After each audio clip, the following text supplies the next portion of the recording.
And it's Chuck and Bob with you on a Thursday as we get you ready for the high school basketball weekend, a weekend that has already seen some games reduced by the COVID virus, but hopefully the ones that we talk about will still be played on Friday night. This is the schedule as we go forward, 10 a.m. on a Thursday morning. We'll start on the girls' side. Big game in the Northern Lakes Conference between Northridge and Goshen. You can get hung up a little bit on the fact that Northridge is 7-4, but then you look at their 4 losses. They're to teams that are combined 28-8.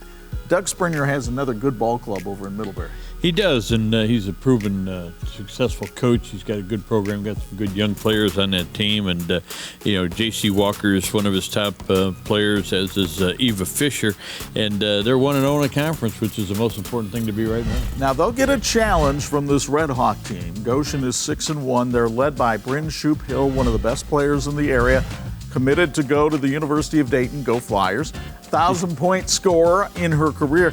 She's just going to need some help in this game. She cannot beat Northridge on her own, and this is where, like the senior Megan Gallagher or the underclassman Tyra Markham, they've got to step up for Goshen. They do, and the thing is, there's some younger people in the program, too, that are going to get better as the season goes along. Got to keep in mind that we're almost halfway through the girls' season, yes, and that tournament comes up in February. So this is a very important game and could lead to the championship in that conference. And, again, you're looking at a team in Goshen that's 6-1, and, Northridge lost to Penn, the number 1 team in 4A, by just about 8 points this past week. So 2 really good teams. Yeah, that was 52-45 Penn on Tuesday night. So a challenging week for the Raiders. We'll see how they respond to that road game. We'll go to the boys' side now, and a good one at Northside Gym in Elkhart is 3-1 Marion takes on 3-2 Elkhart. Marion had that loss to Riley, and they've bounced back very well, Bob. Yeah, I love what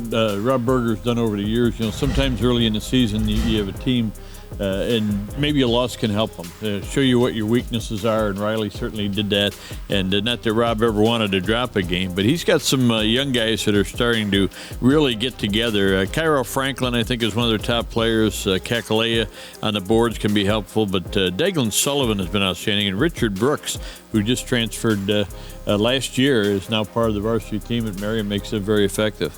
Marion will have to contend with an Elkhart squad that Kyle Sears has blended very well. It's a balanced attack for the Lions this year.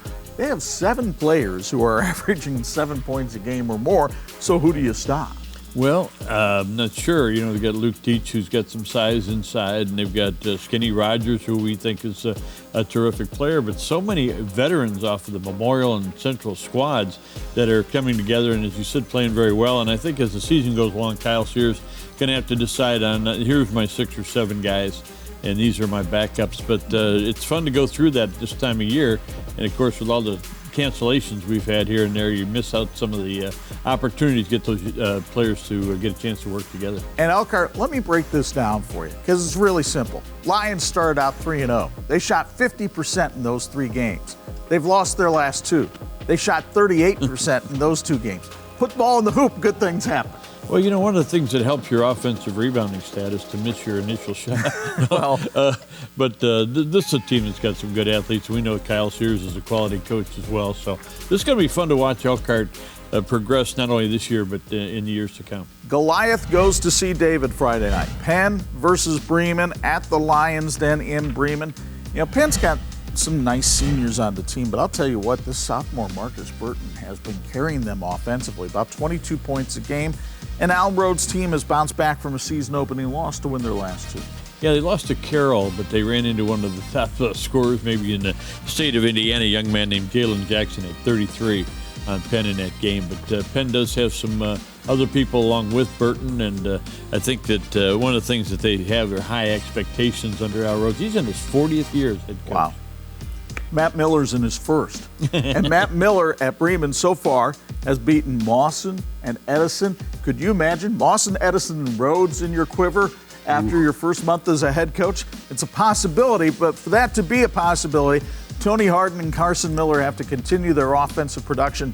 Ty Feldman has to continue being a defensive stopper, and Bremen has to find the slingshot and sling a couple of rocks towards Goliath on Friday night. They do. And the exciting thing about Miller and Harden is they're both sophomores. Yeah. So this is a program that's got a good blend of talent, the younger talent, and then they've got some good athletes. Arnecki's a good athlete. We've seen him play. Connor Hunt is a quality athlete. I mean, they got some guys on the team that know how to work, know how to hustle, know how to, they're like a lot of guys that we see in high school. You got a 6-foot forward in high school. Probably not going to play at the next level, but boy, he gives you everything you got at this level. The privileged few that get to go to Alumni Gym on Friday night probably expect to see a one-on-one game between Blake Wesley and J.R. Konechny, the two local Notre Dame commits. But for Riley or St. Joe to win that game, they're going to need some other people to step up. They are. That we were talking a little bit before the show today about how we could really pack a bigger arena. Of course, nobody can go now, so it doesn't make any difference. But yeah, this is going to be fun.